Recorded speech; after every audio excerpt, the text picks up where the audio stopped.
The sun beat down on the small town of Silent Hill, casting long shadows from the dilapidated buildings that lined its empty streets. It was the kind of place where secrets festered in the cracks of the foundations and whispered on the wind through the gaps in boarded-up windows. The town was a ghost of its former self, a hollowed-out husk that echoed with the memories of a life that once thrived here. But today, a new story was about to unfold in this town of hushed voices and hidden truths. A lone figure emerged from the tree line on the outskirts of Silent Hill. Travis Morgan, a young man with a face weathered by hardship and eyes that held the weight of a life lived too fast, was searching for answers. His journey led him to a decrepit diner, its neon sign flickering like a dying ember in the vast emptiness. He pushed open the door, the bell above tinkling faintly, a discordant chime in the oppressive silence. Inside, the air hung heavy with the scent of stale coffee and forgotten dreams.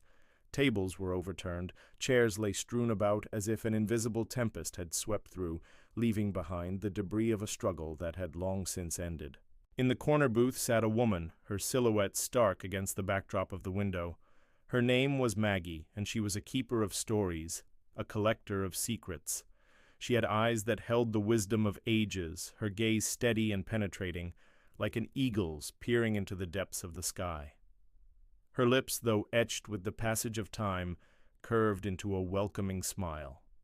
She beckoned to Travis with a tilt of her chin.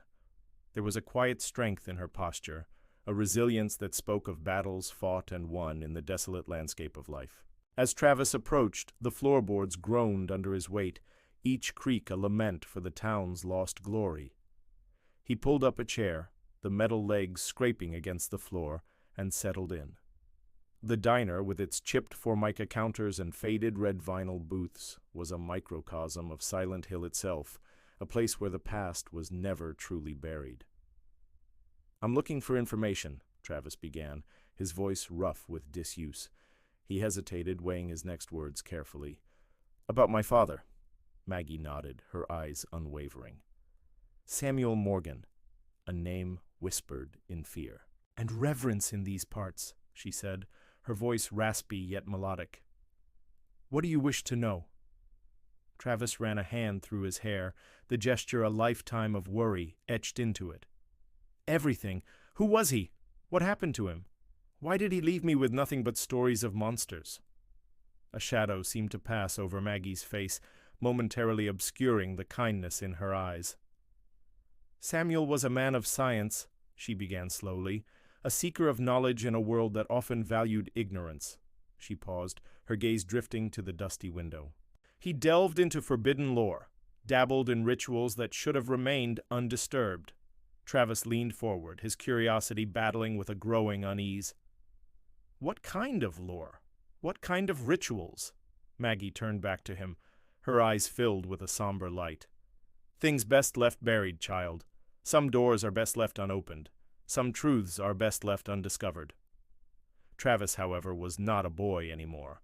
Years of wandering had tempered him, hardened him against the blows of fate. "I'm not afraid," he said, his voice firm despite the tremor in his hands. "I need to know who I am, where I come from." A sigh escaped Maggie's lips, a wisp of air heavy with resignation. "Very well," she said, her voice barely a whisper. "But heed my warning, Travis. Knowledge is a double-edged sword. It can illuminate the path, but also burn away what it touches." And so Maggie began her tale, drawing pictures with her words in the dim oil lamplight. Samuel was not just a man of science, but a conduit between worlds, an accidental gateway to realms unseen. He sought to unravel the mysteries of existence, to peer into the abyss of the universe and find answers. But the universe has a way of not answering questions, of twisting the truth into shapes that defy human comprehension. One fateful night, while poring over ancient texts in the very diner they now occupied, Samuel stumbled upon a ritual, a sequence of incantations and gestures that promised to unlock the deepest secrets of creation. He was driven by an insatiable curiosity, a thirst for knowledge that eclipsed any fear he might have harbored. With trembling hands, he assembled the components detailed in the text, unaware that he was about to breach the barriers that separate our reality from others. As the ritual reached its crescendo, the diner shook. Books flew off shelves, windows shattered, and the walls themselves seemed to writhe. When the tremors subsided and the dust settled, Samuel found himself irrevocably changed. He had glimpsed the true nature of reality, seen things that mocked the boundaries of human understanding. His mind reeled, struggling to comprehend what he had unleashed. The consequences of his actions were dire. He had torn a hole in the fabric of existence, opening a portal to a realm of chaos and madness. Panicked, he tried to undo the ritual, but it was too late. The damage was done. Creatures from beyond, drawn by the disturbance, began to pour through the breach. They were manifestations of pure chaos, their forms shifting and indistinct, their intentions inscrutable. Silent Hill, once a place of peace, became a battleground. The townsfolk, caught off guard, desperately tried to defend their homes and loved ones, but they were no match for the creatures Samuel had unleashed. The days that followed were a blur of terror and despair. Homes were consumed, lives extinguished, and hope dwindled with each passing moment. Samuel, racked with guilt and fear, fled into the wilderness, pursued by the very horrors he had brought forth. He carried with him the burden of his actions, the knowledge that he had condemned an entire town to an existence of torment and death. Years passed, and the town descended into a hellscape of teeth and nightmares. The remaining survivors retreated deeper into the hills, seeking refuge in the twisted embrace of the forest. Samuel, broken by grief and haunted by his past, wandered the earth, a living monument to the hubris of man. And that's when he met Maggie. She was a young woman then, her spirit unbroken, her will forged in the fires of adversity. She understood the darkness that had befallen Silent Hill, the malevolent presence that lurked beneath its decaying streets. She saw in Samuel a kindred spirit, a soul scarred by the same horrors that had ravaged their home. They formed an uneasy alliance, bound together by their shared trauma and the unspoken hope of finding a way to undo the catastrophe that had been wrought. Together they sought to understand the nature of the creatures that plagued Silent Hill, their origins and their weaknesses, hoping to find a way to defeat them. Their search led them deep into the bowels of the town, into places where sunlight dared not tread and where the laws of nature had been turned on their head. It was there in the darkest depths of Silent Hill that they discovered the key to survival, an ancient artifact imbued with the power to banish the creatures back to the void from which they had come. Armed with this newfound knowledge, they rallied the remaining survivors, igniting a spark of defiance in their terror-stricken hearts. Under their leadership, the townspeople prepared to fight back, to stand as a bulwark against the encroaching darkness. But as the battle lines were drawn and the first confrontation loomed, Samuel and Maggie knew that this was only the beginning. The fate of Silent Hill hung in the balance, and the true cost of Samuel's forbidden knowledge was yet to be revealed. As Maggie's tale reached its climax, Travis felt the weight of his father's legacy crushing him.